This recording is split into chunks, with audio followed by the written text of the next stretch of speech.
memperhatikan Al-Quran itu sangat kemuliaannya buat kita. Semakin banyak perhatikan Al-Quran, semakin manfaatnya buat kita. Contoh, ayat Al-Kursi, satu ayat. Rasulullah SAW bersabda, "Man qara'a ayat Al-Kursi dubura kulli salatin laysa bainahu wa bainal jannati illa an yamut." Barang siapa yang membaca ayat Al-Kursi setiap habis salat fardu, tidak ada sesuatu yang mampu menghalanginya masuk surga. Ayat Al-Kursi ini satu ayat menjaminkan kita masuk surga. Kalau satu ayat menjaminkan kita masuk surga, gimana suratul Baqarah seluruhnya? Gimana lagi 30 juz Al-Quran? Kata Siti Aisyah radhiyallahu anha, jumlah tingkatan dalam surga Allah sesuai jumlah ayat Al-Quran. Oleh karena itu tidak ada yang lebih tinggi di dalam surga Allah daripada Ahlul Quran. Karena nanti Ahlul Quran ketika masuk surga, Allah suruh baca dan naik. Baca sebagaimana kamu baca di dunia, dan naik posisimu dan darjatmu di dalam surga. Baca naik terus, baca naik sampai bersama Nabi Muhammad di darjat yang tertinggi di dalam surga Allah. Ini semua berkat Al-Quran.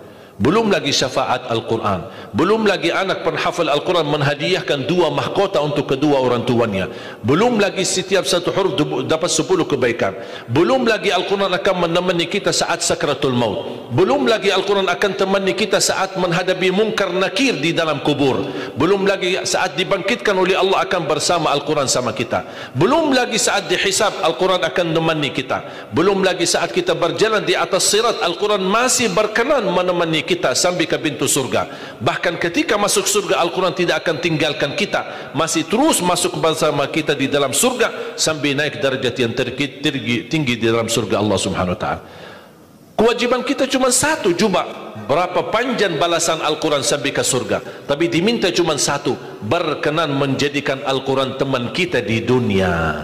Temanilah Al-Quran, akan Al-Quran berkenan temani kita sepanjang hayat, bahkan sepanjang perjalanan kita menuju surga. Itu kemuliaan Al-Quran.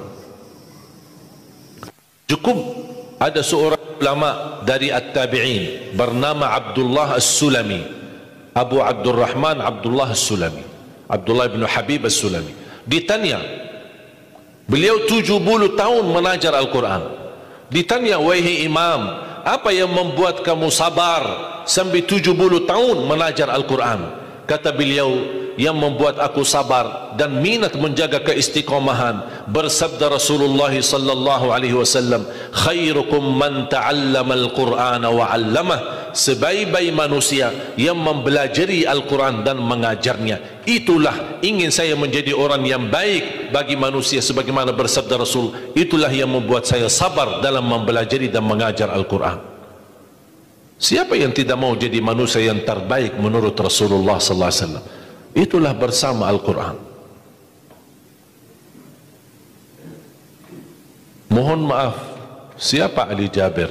Hamba yang biasa, banyak kekurangannya. Yang Allah anugerahkan kemuliaan bukan karena siapa-siapa, tapi karena Al-Quran.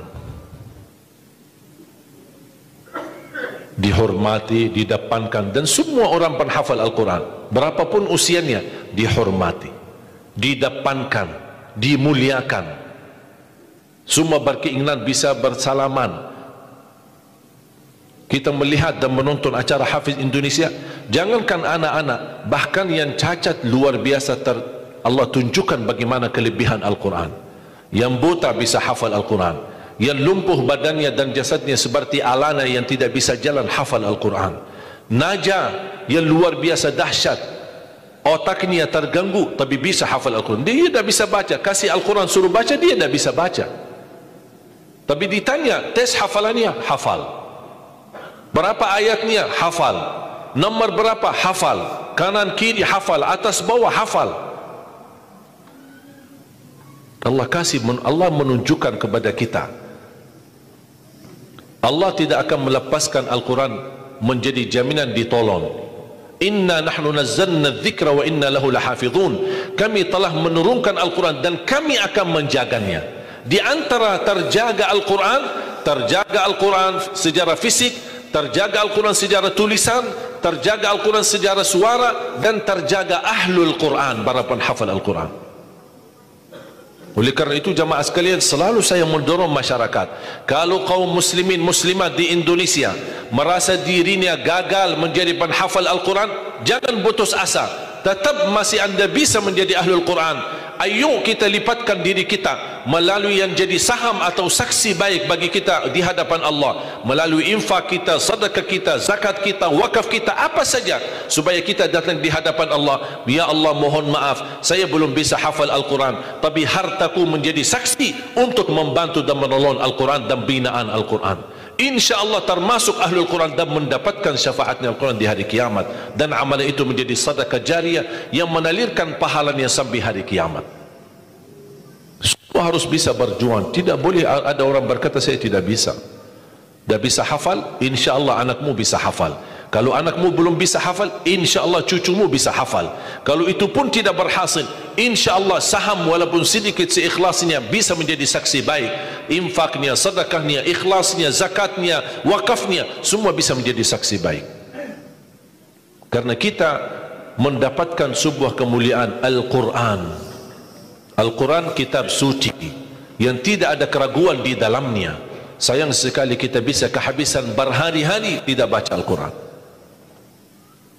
Saya harap insyaAllah mulai hari ini kita komitmen untuk khatam Al-Quran.